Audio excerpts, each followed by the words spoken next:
Matt Ryan going to be joining us. Matt, good to see you, sir. How you doing? You look fit and trim as you always do. Yeah, thank you. Good to see you guys. Slow news week for everybody, but yeah, what'd you get into this weekend? Exactly. Not much. Thanks to you and Freddie for giving us some things to talk about. It's been a bit busy off season. Yeah, for sure. I was, obviously a busy week for me last week, but happy for Freddie, number one, for the opportunity he's got. But as a Braves fan and watching for a long time, it's always tough. But you can almost feel how the fans feel and how we feel about you getting out of here. Yeah, about Freddie. I've watched him. Right. I mean, my entire career here and watched what he's done, and it's but it's part of sports, and it seems like in the current day, it's even more and more prevalent. So.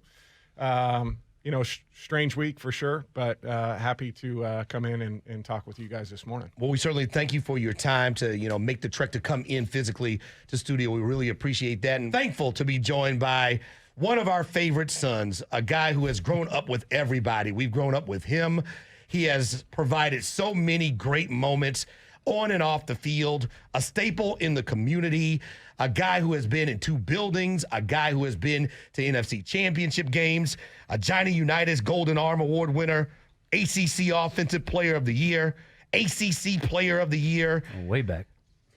NFL Rookie of the Year, NFL Offensive Player of the Year, NFL MVP, 4-time Pro Bowler, and the greatest quarterback to ever pull the trigger for the Atlanta Falcons, our man, Matt Ryan.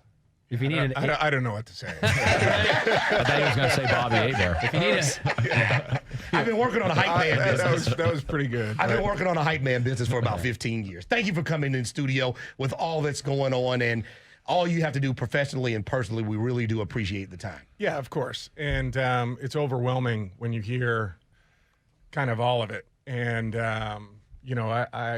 I'm not one to kind of sit around and reminisce all the time. It's always about what's in front. But this last week, I really have had the opportunity to reflect on my time here. And I'm so thankful for, the opportunity that I got back in 2008 to come play for this organization, and the confidence and trust Mr. Blank put in me for 14 years to go lead that team. And I enjoyed every minute of it, no doubt about it. It was so much fun, and I have so many teammates to thank, coaches, people in that building that made my life so much easier. And I wrote a letter that was in the AJC the other day, and I said something to the effect of, there's a lot of change, and change is constant in life, but the one thing that can't change is these last 14 years and how I feel about this city and how much it's meant to me. So I'll start with that, and then we can get into some lighter stuff. Yeah, for sure. We can get into some lighter stuff. I remember in 2008 when you got here, it was like this young kid, this little young, inexperienced, baby-faced.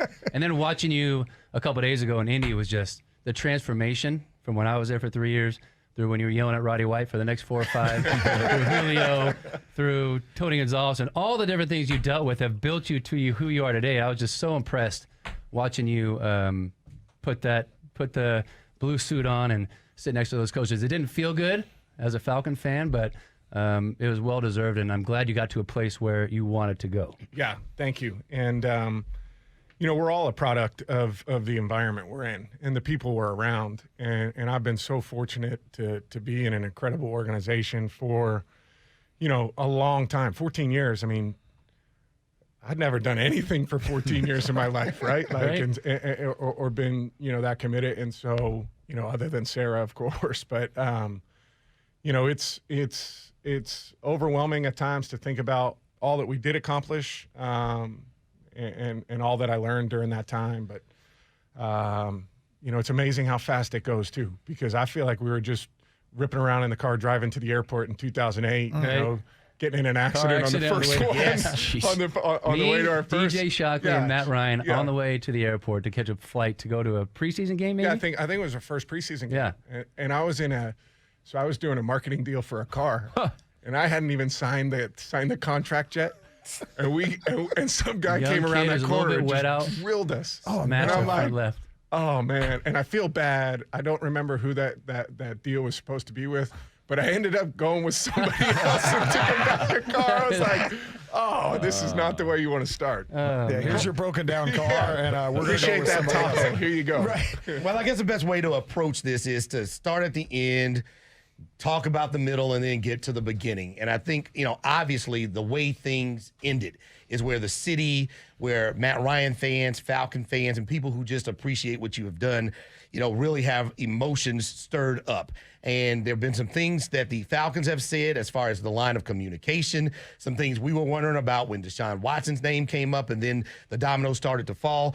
But one of the things you said was you understand the business, you understand that transition and change comes, but there were some things you wish had been a little bit different or done differently. What, in your opinion, would you have liked to see done differently, even if it were still the case you were going to have to leave Atlanta for the last time as the quarterback of the Atlanta Falcons? That I don't know. I think the end is imperfect for everybody, and there's no right way to do it, it's just not easy. And so, the way I've kind of contextualized everything for the last week or so is that, 4 or 5 days is not going to affect the 14 years that I just had. That no matter how I felt, disappointed, all those things, it's just not going to change the fact that, the 14 years I was here was incredible. And the thing is, listen, I understand the business. They have to make difficult decisions. And I think they tried to do it the best they could. And I tried to handle it the best I could, on my side. And ultimately, I'm excited and happy, with what's in front of me. It's this, 4 or 5 days that you're uncomfortable. Everybody goes through that. I've been so lucky. I've said this, a couple of times the other day, not many players go 14 years without having one of those conversations. For most guys, that's every week. It's that uncomfortable feeling of not knowing. And I've always tried to be empathetic, to teammates when they're going through that. And I think, now having gone through it, I think I'll be even more empathetic going through the rest of my career. So would I want things changed? Would I want things different? Yeah, sure. I mean, everything, could be smoother, but they were professional. They had a tough decision to make. They made it, and, I made my decision. And at the end of the day, I think we're all in a good spot. One of the things I got mad at, and maybe mad's not the right word, maybe I'm not in position to do that, was the open courting of somebody to replace you. Was there a line of communication from the team that, hey, we're going to make overtures to try to trade for Deshaun Watson? Yes. Yes. So Sunday night, I talked to Arthur Smith, and had that conversation, and then it accelerated. I think there was still ambiguity on their side too of how things were going to shake out. So I'm not here to defend anybody, right? But I think they didn't know all of the variables in play also. And I think there's a lot of truth to that. In this league, you don't know all of the details all of the time. Listen, the end's never perfect. I talked to Smitty yesterday, our old coach. It wasn't perfect for him, for sure. It wasn't perfect for Roddy. It wasn't perfect for me. It wasn't perfect for Todd McClure.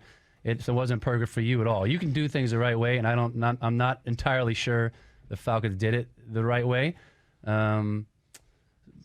But it doesn't matter. You're not here anymore, and we get to watch you. I'm physically here. You're here right now. I don't know. It kind of last week it feels like you've died. Like I'm still here. Yeah, exactly. Well, when you look at, now that the end has come and the future is starting for you, how much does it mean to you that the Falcons said, hey, you know what? Here's a guy who's never asked for anything. Almost humble to a fault is what I said earlier in the week.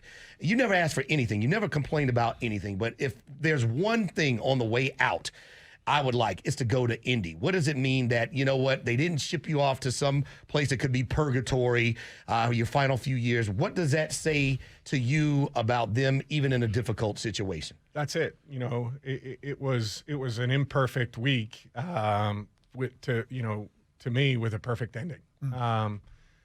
You know, I always thought I would be here for my entire career, and I always had that mindset. I would do everything I could.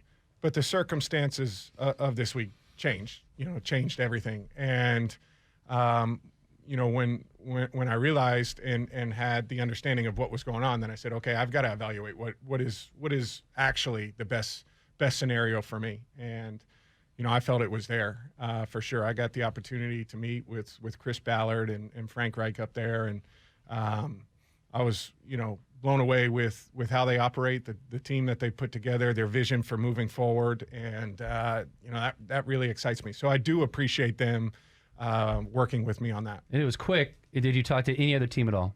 No. Nobody. No. However, we looked into all possible scenarios, and you know, I have to give my team around me, you know, a lot of credit for helping me through that. Who does that with you? Agents. I made a lot of calls. I'm horrible on my phone. Like, yeah, tell me about it. Yeah, we heard about it. Yeah, I'm horrible on my phone, and I never have my phone on me. Right, I'm better in person. But this past week, I've been on my phone nonstop, and so, you know, I'm trying to work my way down through the 127 text messages I still haven't responded to, emails. So was Finn like 123 somewhere in there? Well, I tried to loop Matt Edgar and Finn in one. I was like, all right, I got to divide and conquer here. Thank you. He texted me and Matt Edgar both, and Matt Ryan's here in the locker room, right, live and in person on 680 The Fan and 93.7 FM. Tap that app if you get a chance to do that as well. 680thefan.com. You know, we were going back. I was going at him. He didn't come back at me yet. But I sent him a couple of congrats and we'll miss you and blah, blah, blah. And Edgar was doing the same thing, and we were trying to ask if he wouldn't love to come on. And he hit both of us back in a little group text. And I said, number one, thank you for coming on. Number two, don't ever put me in a group text with Matt Edgar, our program director, ever again. Please, don't do that. Matt, you've always made it clear that you wanted to be here. You've seen other guys. Stafford is a really good friend of yours. Brady leave, kind of chase that championship and get it. Why did you want to stay here so late in your career, despite knowing that this team was in a rebuild and a bad cap situation, short on talent? I always said nobody would have ever blamed you for asking out, but you didn't. You wanted to stay here. Why is that? I think that's just part of who I am, you know, and part of the way, you know, I was raised, to be very loyal and to, if you make a commitment to do something, you see it through. And I've always tried to do that. And so, you know, I didn't take lightly when you sign contracts to play for an organization. You do the best you can to see that through the ups, downs, the ugly parts in the middle. You keep working, and I've always had that mindset. But you know, again, I go to, you know, I'm not naive. There are other situations that you look at that you say, oh, that would be a good fit too. But I had made a commitment to them. And when it changed, then, you know, I felt like, okay, it's my opportunity to go out there and you know, see what's available. Matt Ryan joining us here in the locker room on the Fan, 680, 93.7 FM. Your first professional job with the Atlanta Falcons, your first professional boss, Arthur Blank. All of the decisions ultimately, you know, come down to whether he says yay or nay, and certainly with a franchise quarterback. Where is your relationship with Arthur Blank, and were there any uncomfortable moments, you know, during this last week? Because ultimately Terry Fontenot and Arthur Smith have a job to do, but the guy who signs the checks and who is in charge of all of the ultimate decisions is Arthur Blank. I mean, he's been great to me.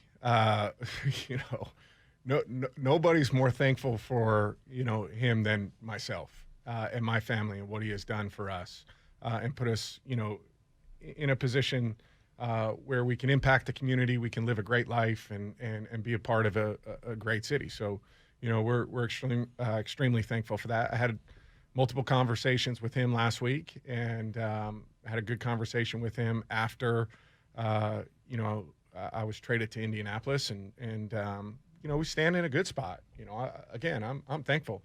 I mean, where the conversations, they're not easy conversations, but there's people in your life you love that you have to have uneasy conversations with, and that's just how life goes. And so it doesn't change, our relationship. He's been, incredible to me and my family, and I'll always, have an open line of communication with him, and always be appreciative for the opportunity he gave me. Arthur Blank has been one of the guys that's been a part of your career since it started, and will be forever. But there's one constant. There's a few constants. There's probably three or four. These aren't them. Mike Mularkey, who was your first OC. Rubisky and Mike Smith and Dirk Cutter and Shanny and Sark and Dirk again and Arthur Smith now and TD and DQ. I mean, the list goes on and on for what you went through and dealt with and the people that coached you. But Arthur Blank, Jimmy Hay, and Brian Boigner are probably the three that have been around you the entire time. Yeah. Talk about those guys. Yeah, I mean, so, obviously I've had the chance to talk about. And tell us who they are, Arthur. All right, so Brian Boigner is the head equipment manager for the Atlanta Falcons. And he's been here my entire time. I think he and Jimmy, they just had a celebration for them last week for 25 years of being with the organization. And, it's amazing to me, that I was a part of that for 14, so a big chunk of their time spent there. But Brian is the absolute best. There are no more loyal people in the building than, the support staff and the equipment managers. Jimmy Hay, I was telling, these guys a story, before we came on air about Jimmy Hay. And Jimmy's like the number 2 equipment guy. And he's been a part of the organization, I think, forever. I think, his dad was a part of the organization. In 99, he was there. Yeah. And so, like... This guy, he lives, breathes, everything in his life is devoted to, that organization and making it, so easy for the players. But Jimmy specifically works with the quarterbacks. And so, a lot of quarterbacks, are particular about the ball. And some like more air than others. Yeah, some like it. Some get suspended. Yeah. You got your guys' words, not mine. I got you. But so anyhow, I've never been real picky, but Jimmy, when I first got drafted, I was, telling these guys, we had a mini camp right after, like a week after I first got drafted. And Jimmy was like, hey man, just as you're throwing, just pull a couple of footballs and tell me what you like. And so I did it, and literally it was like 4 or 5 days. And I never spoke to him about how the balls needed to be again. Jimmy's just... You just had them perfect every time. They were just mint. They were just absolutely perfect. And he knew instinctively. I mean, he's got a knack for it. And, I'm so thankful for those guys and what they've meant to me personally, what they mean to my family, how good they've been as my kids have gotten older and started to come around the facility, how much they took care of them. It's been awesome. And so... I'll miss everybody, but you probably miss those guys the most. They had a recliner in the equipment room. I mean, Finn, you can picture it when you walk in, but there was a recliner that they had that I would sit in and have lunch every day, and they'd have the TV on, and we'd, BS in there for 20 minutes or whatever it was that we had. But those guys are family, and they'll be missed for sure. You always remember the football side, Super Bowl run, the NFC Championship. I'll never forget getting on the plane to go to the bowl with you guys and seeing the look on their faces, Kenny, Jimmy, and how much it meant to them, and the fact that you were able to have not just a player-employee relationship, like legit friends with those guys. No doubt. My kids call Kenny Uncle Kenny, so that's hilarious. Yeah, and they love Uncle Kenny because – he gets them Nike shoes all the time. Right? They got Jordans. They've got everything. And so they love anytime they see Uncle Kenny, they know there's a box or something for him. So, they are friends. I mean, listen, during the season, you spend more time, in there with them than you do with your family. And I've been so lucky, Finn, you were a part of it too.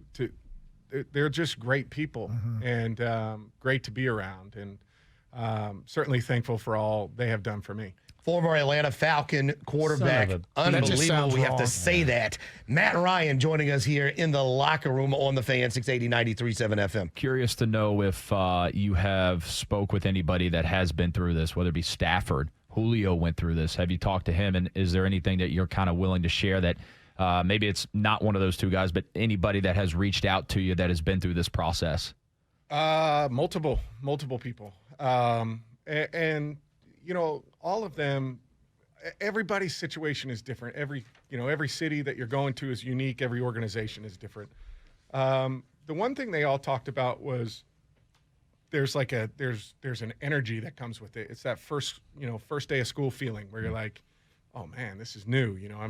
I'm going from 8th grade to high school, whatever that is, and you're nervous and all those things. And that part is I definitely feel it. We walked in the building in Indianapolis Tuesday. Well, I don't even know what day it is. Today's Thursday. So we walked in there on Tuesday, and that's the way you feel. You're like, holy cow. I feel like I'm, meeting new people in a new school, whatever that feeling is. And, that part of it is really cool. And that was one constant from what all of those guys said. And then I picked their brain about just how to get entrenched in the building as quickly as possible.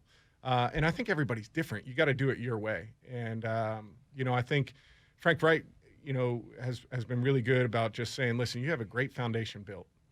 Let's just keep that foundation fertile. So there's a lot of growth that can come, but you be you.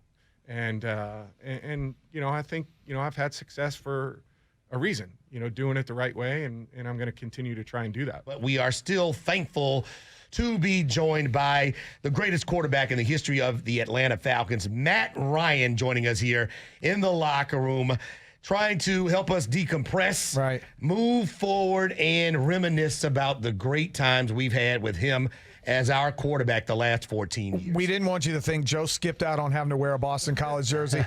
He actually had a family emergency today. He got to the studio and then had to turn around and leave immediately. I know he was hurt that he wouldn't get a chance to talk to you. Well, he's lucky for a lot of reasons I wasn't in the building last week because that jersey's still up at Flowery Branch. But I'm going to find a time for him to squeeze into that thing. There's no question. But I hope everything's okay with Joe and his Real family. quick, and Matt Ryan is in studio with us here at 680 The Fan. Is Atlanta going to be home base for you? Yeah. We've been entrenched here for a long time. And, I don't have a crystal ball, but certainly in this last week, we've seen that, life can come at you fast. But it is. We set up, Advance the Lives ATL in 2020, and it's really near and dear to what Sarah and I believe in, and how entrenched we are in the community, and helping Black youth in our city get better opportunities, provide support to after school programs, do all the things that we think need to be done to make this city a better place. And that's going to continue. We're going to be here. There'll be a temporary, time when we're gone and playing in Indy and doing that. But the 14 years and the love we felt and all those things, that means a lot to us. And our life, has started here. We got married. We have kids. This is what they know. And, so it'll always be home. How do you explain this move to two young boys, Johnny and Marshall? If you got any advice, let me know. I think Indy did a great job of it. You shower them with gifts and stuff like that, they become fans of anything really quick, And so they were incredible. Matt Conti, who worked with the Falcons, early in my career, now works with the Colts, and he met us on Tuesday morning, and he had jerseys for them. He had mascots. He had, stuffed animals, all kinds of footballs, all kinds of stuff. So on the flight up, they were just like, this is great. And, the mascot up there, Blue, the horse, he was there when we got off the plane. So that was another win. And whoever actually is the mascot, that guy, I owe him dinner because he played with those kids for like 8 hours. Oh my God. He must have been exhausted on Tuesday. So I owe him a beer and a dinner or whatever when I get into Indy. Looking back on, the totality of it, there was a lot of change when you start to look at the number of coaches, the number of offensive coordinators, the number of offensive linemen, the lack of consistency, if you will, when you're trying to build a championship franchise. When you look back over that stuff, what are some of the things you wish, if you could just push the magic button, could have been a little bit different? Is it one offensive coordinator, one coach, or the coach and a couple of offensive coordinators for you to be where you needed to be and for the Falcons to be where they could have been? Well, I think it's really just one quarter, one quarter I would like different.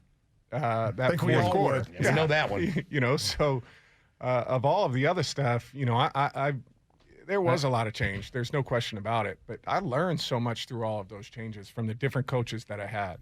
I think of coordinators. Mike Mularkey, he was awesome, physical, tough, detailed, anal. I mean, he was like as task oriented as anyone I've been around. And I learned that was like perfect for me at the beginning of my career, where I learned how to really compartmentalize and focus on things that were important. He was great with that. Then you go to Dirk Cutter, and the offenses that we had during the time with Dirk, 2012. I mean, it was unbelievable. You've got Julio, you've got Roddy, you've got Harry Douglas, you've got Tony Gonzalez, you've got Mike Turner in the backfield. I mean, it was so much fun, and he opened it up and let it rip, and we threw it all over the place, and learned how to push the ball down the field and some of those double post packages that he used, and I learned a ton from him. And then we move on there, and Kyle comes in, and it was completely different from what I had done for my first,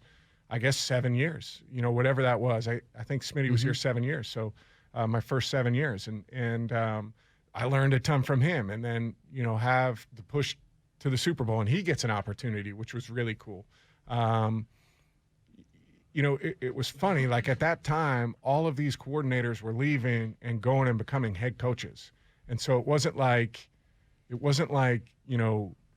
they were all ascending. Right. And I'm proud of that. I feel like in some small way, I was helpful in their professional development too. Ain't no small way. Don't short yourself. Not even close. But Taylor Gabriel and Russell Gage just got broke off. Good It's for amazing. Russ. Good Absolutely, for Russ. 100%. I'm so happy for Russ. But so anyhow, Steve Sarkisian then comes, and I learned a ton from Sark, and then he goes on back to Alabama, and now he's the head coach at Texas, and I think his stint around here helped him grow and develop as a coach. And then back to Dirk, and then Arthur Smith, and coming in that last year. So there was tons of turnover, but I always felt like they were learning opportunities, and I could always, look back, and maybe one coach was different in one way, but I could say, hey, I kind of like the way Mike Mularkey did that more, so I'm going to keep that for myself and pull this from what Dirk did and kind of that coaching point. I think that fits me well, and how Kyle wanted this, and it's kind of made me into who I am now, and certainly made me better. You brought up the Super Bowl. I was there. I walked up the stairs and saw your mom and dad. It was devastating to see their face. So we'll chalk that up as our worst moment. Talk to me about your best moment, maybe a couple of them as a Falcon. So Sarah told me, somebody sent this to her the other day, and it's pretty cool. My first pass and last pass as Falcons were touchdown passes, which is wild, right? So Who was the last one, too?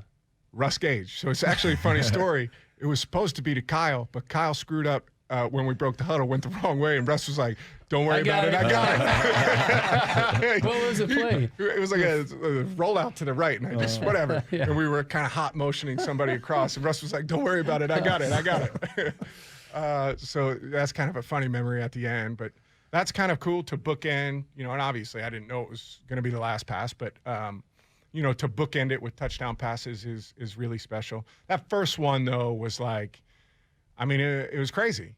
It was crazy. I remember. Talk us through the play, what it was You called. you still remember the name of it? Oh, my gosh. Yeah, man. We were in 0 strong, 62 Comet Sink. And Can you repeat that, John, real quick? Go ahead. 0 strong, 62 Comet Sink. that's good. That's That's not back bad. with, I liked Mike Mularkey because the play calls were not Simple. bad. Yeah, not bad. It was more on the players. You had to know what certain words meant. Nowadays, they tell everybody what to do, but go ahead. Yeah. So on Fridays with Mike, I would always meet with him Friday afternoon, and we would talk through kind of the openers. And so I'm like, hey, Mike, I'm like a slow starter. So like, if you could just get me a completion or something like that, something easy. He's like, perfect. On the front side of that play is just curl flat, right? 12-yard curl, guy runs an out route. Yeah. Pick one of them. It's throw like, it. you've been running it since, 4th grade. Right. I'm like, all right, that's good. He's like, if it's not there, we check it down. But we've run the numbers, and like, it's going to be good. They play like this coverage, early in the game. There's like a 5% chance that they might roll down to this 3-week. And if we do, we've got this skinny post alert on the backside. and like the skinny post, not the easiest first throw of the game. Right? It's like close. Let alone of your career. Yeah, you're hitting that plant, you're letting it all rip. timing. It's quick drop back, fist step, barely gather, and get rid of that ball. Boom. Time. However, Mike Jenkins was automatic on those. Semis and skinnies, Mike was as good as they come, right, on that timing stuff. So the outbreaker or the inbreaker, he was so good. So I'm under center on that first play, and I'm like, God, just throw it to the flat. Throw it to the flat as fast as you can. And this safety starts rotating down weak, and I'm like, oh, my God. Oh, my God, it's 3 week. Boom, let it rip, trust the training, and go throw it. And then I'm like, I'm running down there, like, celebrating like crazy. I get to the sideline. I'm exhausted. I'm like, dang. And they're like, dude, we got 3.5 quarters to go. You better get your mind right. And so, luckily, I think I only threw like 14 passes that day. Yeah. So it was that was a fun experience. The juice in the building, that I would have been a season ticket holder for more than 20 years. And so you guys came in there. The juice in the building was electric. And it was kind of like, okay, here we go. We have our guy. Moments like that, when you have that, the NFC Championship games, that game to close down the Georgia Dome, to me, that is one of the greatest scenes that this city has ever seen, when you guys were just absolutely rolling and didn't stop rolling until the clock made you stop beating up the Packers. I'll never forget, that game was unbelievable, and we were playing so well at the time. But in the fourth quarter, the game was over, and I'm standing in between timeouts, and the entire building chanting MVP. I mean, like, roaring. And I'm sitting here getting chills thinking about it because, like, thank you. You guys made me feel some type of way when I was out there at that time. And that can never be taken away, never replaced or whatever. But the atmosphere for that game is the craziest atmosphere I've ever been in. Mm-hmm. And it was so loud. It was so awesome and so much fun. Did you have a moment in that game where you finally looked up and go, okay, we've got this? Because I can tell you, as part of the broadcast there, we've got 5 minutes left and you're up like 44-7. We're like, nope, we're not going to say it. We're not saying that SB word yet. Did you guys on the sideline kind of know, though, at a certain point that thing was over? So when I ripped that, we called it drifts. It's like that little – we did the play action all the time, and I ripped the drift to Julio. And he comes screaming across and then back out the back end of it. I think it was right at the beginning of the second half. Yeah, ran over Ladarius Gunner. I'm sitting there going, they got no chance. Not today. Oh, not today. Speaking of Julio, the combination, both of you guys, you're going to end up in the Hall of Fame. I know you're going to be Mr. Humble. You're going to the Hall of Fame. Both of you guys are going. Damn right, yes. But the situation where, why can't Julio get in the end zone? What's going on? Biggest wide receiver, great quarterback, offensive minds. What is your assessment looking back on it all, where you guys certainly put up a lot of touchdowns? He scored 60 touchdowns, so only Roddy has more than he does. But just the connection that it seemed like it could have been more, but we just don't know why there wasn't more touchdowns.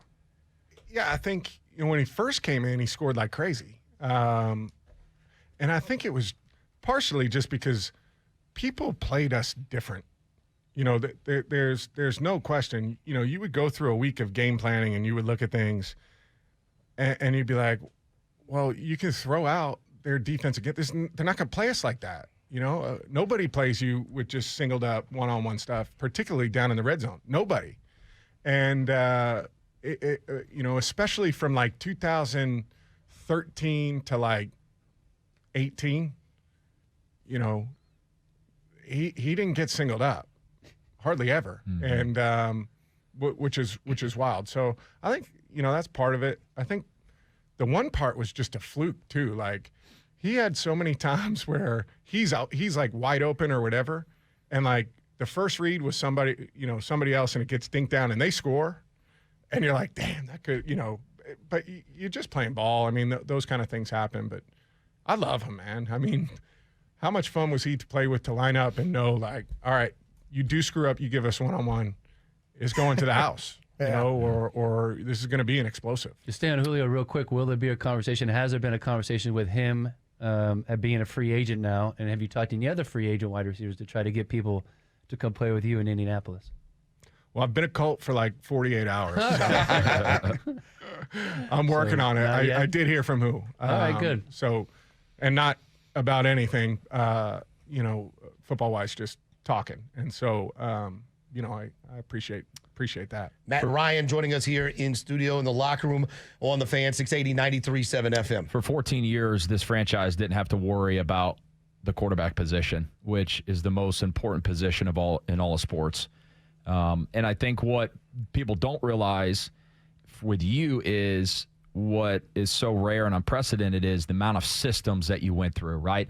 Every 2 years, you're learning a new system. It's like learning a new language, but yet you're still performing at a high level. Speak about how you learn as you're making another transition into another system in Indianapolis, how you will go about learning all new verbiage, all new system. Do you grab a whiteboard and a marker and sit down in a hotel room by yourself? I mean, how do you learn these plays like bunch left, Z jet, or, two jet, Z flag, Y shallow, X basic wide, right? I mean, that's, Is that bringing up nightmares That should be to you like again? Wristband number 4, call it, and you just read it. How do you go about teaching yourself this again? Yeah, I think I start to group things, and then, this is similar to what I did here. So there's a point of reference, and that's, typically what I go through with pass concepts. I think pass protection is where you have to start.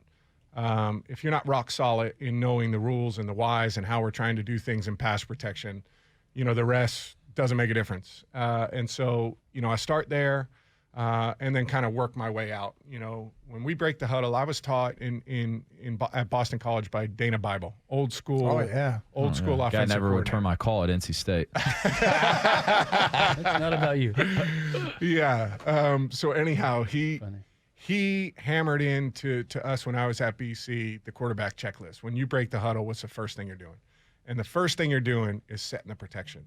So I've always viewed it as, if that was my mental checklist when I break the huddle, that's got to be my mental checklist of how I learn this system. It starts here, and then we work our way to number 2, and that's identifying whatever coverage is. Well, turns out all that it's all the same stuff, right? It doesn't matter what we call it. I know what I'm looking at. So there's a spot we can, skip past. And then it is, okay, what's my progression? So then I'll start to go through concepts and progressions and those kind of things. And the formations kind of come last. I mean, for me, I know it's 2x2. I know it's 3x1. I know it's 1x3. I know it's, 2 backs, whatever. For guys like Finn, those formations, you better know it, right? Like, you better know it inside and out. And I can kind of slowly matriculate that. And so I've always kind of put that kind of last. But it's about protection. It's about progressions. And then it's run checks, figuring out how we do that. And that stuff, Tony Gonzalez always gave great advice. Yeah. He was like, unsolicited. He's like, why would I memorize these run checks and all these checks that you have in the off season when you change them all week 1? That is partially true. And at the time, I'm like, come on, Tony, you got to lock in or whatever. And now I'm sitting here 14 years later. I'm like, there's a little bit of truth to some of what he was saying. Matt Ryan joining us here in the locker room on the Fan 680 93.7 FM. Classy. You're a classy guy. And sometimes people misconstrue classy with, well, he's not an alpha dog. I mean, we don't talk about what we see on the practice field and bring everything. But there are a couple of times, when you got through chewing somebody out, I was like, man, I got to go get some scripture in. He's told this guy, but classy guy, why? Or maybe we have it wrong. Why did you not go in and just say, look, I'm taking the beating of a lifetime? Brutalized. Here's your number. 450 sacks. That does not include your quarterback hits. Why? Just, you're not a jerk. You're not a guy who's going to go in and cause problems. Could you please deal with this offensive line situation, please? One time I'm Matt Ryan. Well, I would argue a lot of players would say, maybe I'm not that classy. Because I'm just going to say there is the get effing set, get off my effing field. Yes. Well, that one was deserved. And those are just the ones we saw and read the lips. God knows what was going on in practice. 100%. I mean, so mild-mannered, maybe. But when it comes time to compete and get prepared and ready, I don't tolerate you not doing it the right way. And so if you do it the right way, we're going to be, I'm easy going. Fun, we'll have fun, we'll be loose. I'm very much that way. But if you're not, you're going to know it. And I think that's the responsibility of playing this position and what they're asking me to do. As far as discussions that I had in the building, I was very open, honest, and candid. And I've always believed that you do that with the people you're in the bunker with, and it goes nowhere else other than that. And so, for 14 years, I gave honest feedback, and that only increased as I got older. But I believe it's best handled in the building, and it doesn't leave there. And that'll never change for me. Is Matthew Thomas Ryan here in the locker room on 680 The Fan? Government name out. Just a couple minutes left before he's got to get out of here, and we thank you so much for your time. Is there something, I don't know, you're not leaving forever and you're not dead and gone. Is there something you're going to miss about Atlanta, maybe about the Falcons? I don't know. Is there something that you think about, you've thought about already after you spent a few hours in Indy and now you're back here for a minute? I mean, there's a lot of things, but there's a whole off season too, man. You can come back and see the city and do all those things. So like restaurants and all those places, I've met so many people that I'm so thankful for how kind they've been. I'm also so thankful for how respectful people are when I'm out with my family or doing something. They allow us to really live a normal life. And that's important to me, and I'm really, really appreciative. So, a huge thank you. But the stuff I'm going to miss is like, I'm really excited about what Kyle Pitts' career could look like, and you got a special one on that kid? Yeah, and what he could be. And I think he is that guy, and, I hope he takes off and becomes the kind of player he can be. I'm going to miss Grady Jarrett and like his level of professionalism and how he did things every day. Just a worker, unbelievable worker. I'm going to miss like Jake Matthews, a guy that is quiet, goes about his business, does it the right way every day. Plays, he hasn't missed a game, so plays through everything. Those are the things I'm going to miss. I'm going to miss Boyks. I'm going to miss Jimmy Hay. I'm going to miss Kenny. I'm going to miss the guys in the training room, Danny Long, Ari Cohen, and those guys, Spencer Treadwell, who kind of did the operations for us for 14 years. I'm going to miss him. Chris Mays. Chris Mays is C. Mays. I mean, you talk about just one of the best people of all time, nicest people. That's what I'm going to miss. I'm going to miss the people. And, and I'm excited to make new relationships, but, thankful that I've had the ones that I have had. I know Hudson wanted to ask, how well do you know Indianapolis? Yeah. He's got some random Honestly, trivia. I think this is the most important part of the whole interview. How well do you know the city that you're going to? All right, we'll see. This is home to the largest, Indy is home to the largest sports facility in the world. Can you name it? Indianapolis Motor Speedway. There you go. He's smarter than us. Guy's a That's smarty Boston art. College education. We kind of talked about this a little bit off air, but this museum is the largest museum in the world. Yeah, I don't know what it's called, but it's a children's museum. The Children's Museum. That's correct. Is it just called the kids are Children's gonna Museum? run. Perfect. Yeah. Keep it They're simple. going to run roughshod on that museum. That thing will be ruined. That's gonna be great. Sliced bread was invented in Indy. There you go. Did you know that? Can't be true. It is Can it? 100% true. Wow, that's Curious, cool. when somebody says Indianapolis, what first immediately comes to mind for you now? Peyton Manning. Really? Yeah. Always has. Awesome. That's what has always come to mind for me. Yeah. Well, it's certainly been a fun journey. It's been a lifelong journey. We were talking earlier this week. If you're 30 years old, you were a teenager when Matt Ryan showed up and was a quarterback for the Atlanta Falcons. And a lot of people are going to miss you. A lot of people appreciate you. And a lot of folks like me who've grown up around here have never seen anybody like you. So we thank you for what you've done for this city, for the Atlanta Falcons.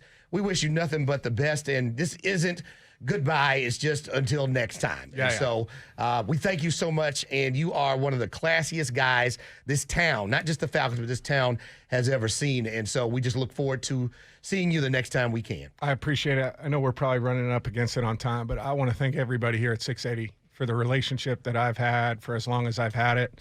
Finn, we've been doing the show for 9 Yeah, I think so. 9 years, something like that.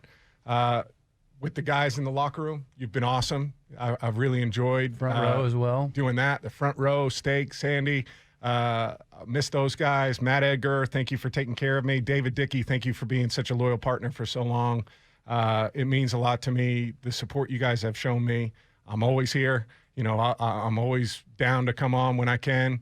and really appreciate everything you've done. Now it's got to be the Marcus Mariota show. No, we can still do the Matt Ryan show. It's just be the Indianapolis show. You got to promise me on golf and a beer before you leave town. Yeah. I've got a few weeks. This guy gets enough free golf. Stop Give me it. a round of golf. Free. I'm gonna. Guy got like 9 memberships around town. I mean, it's America's guest right here, Yeah, Brian. I know. There he is. So we thank him for his time. He is the GOAT. He's the greatest of all time at the position of quarterback for the Atlanta Falcons. He's Matt Ryan. We thank him, we miss him, and we wish him well.